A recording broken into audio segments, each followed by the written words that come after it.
नमस्कार, स्वागत है आपका आपके अपने चैनल चित्रा एजुकेशन में।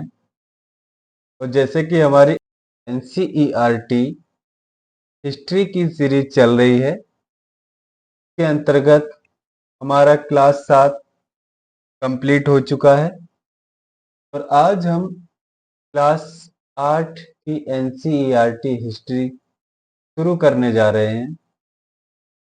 शुरू करने से पहले आपसे अनुरोध है कि अगर आपको वीडियो पसंद आ रही हो तो वीडियो को लाइक करें, चैनल को सब्सक्राइब करें और ज़्यादा से ज़्यादा शेयर करें। ये क्लासें हम एनसीईआरटी की बुक से नोट्स तैयार कर रहे हैं। उसके आपके महत्वपूर्ण बिंदु जो परीक्षाओं में बार बार पूछे जाते हैं, उन्हें तैयार करके आपके लिए लेकर आते हैं। नोट्स पीडीएफ के लिए टेलीग्राम चैनल ज्वाइन करें।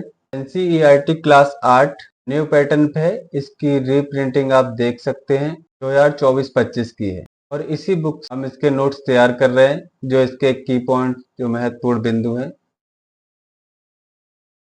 शुरू करते हैं आज की क्लास। फर्स्ट, प्रारंभिक कथन। भारत में ब्रिटिश इतिहासकारों ने जो इतिहास लिखे, उनमें हर एक गवर्नर जनरल का शासन काल महत्वपूर्ण है। ये इतिहास प्रथम गवर्नर जनरल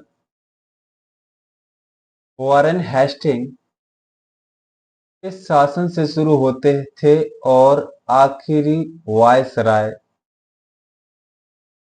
लॉर्ड माउंटबेटन के साथ खत्म होते हैं। हमारे जो प्रथम गवर्नर जनरल हैं वो हैं वॉरेन हेस्टिंग और अंतिम वायसराय लॉर्ड माउंटबेटन।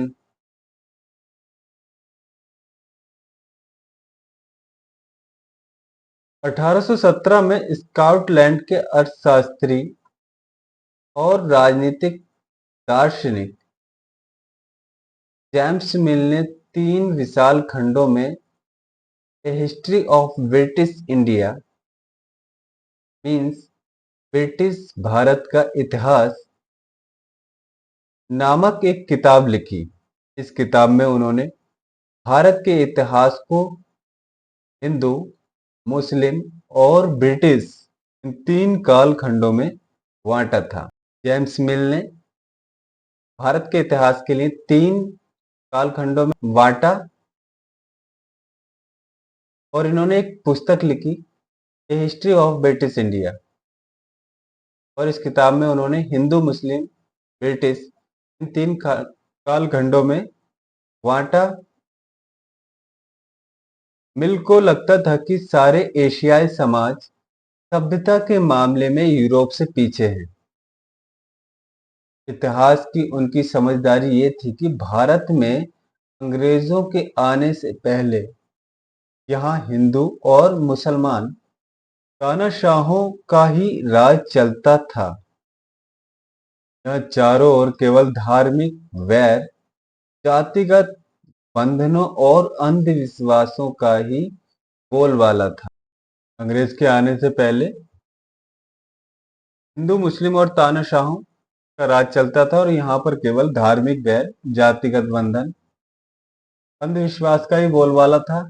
मिल की राय ब्रिटिश शासन भारत को सभ्यता की राह पर ले जा सकता था। औपनिवेश क्या होता है? जब एक देश पर दूसरे देश के दबदबे से इस तरह के राजनीतिक, आर्थिक, सामाजिक और सांस्कृतिक बदलाव आते हैं तो इस प्रक्रिया को औपनिवेशीकरण कहा जाता है। जब एक देश पर दूसरे देश के दबदबे से इस तरह के राजनीतिक, आर्थिक, सामाजिक और सांस्कृतिक बदलाव आते हैं तो इस प्रक्रिया को औपनिवेशीकरण कहा जाता है।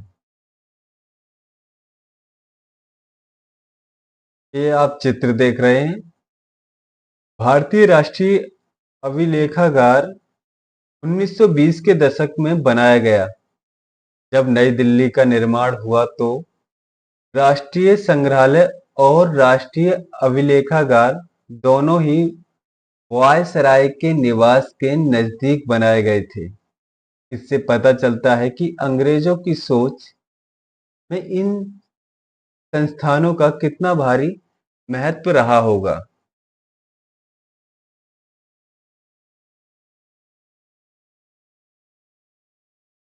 चित्र में आप देख रहे होंगे शरीफे का पौधा।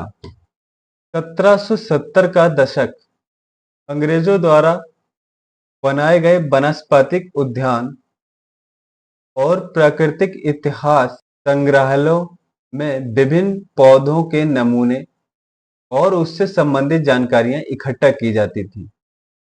इन नमूनों के चित्र स्थानीय कलाकारों से बनवाए जाते थे।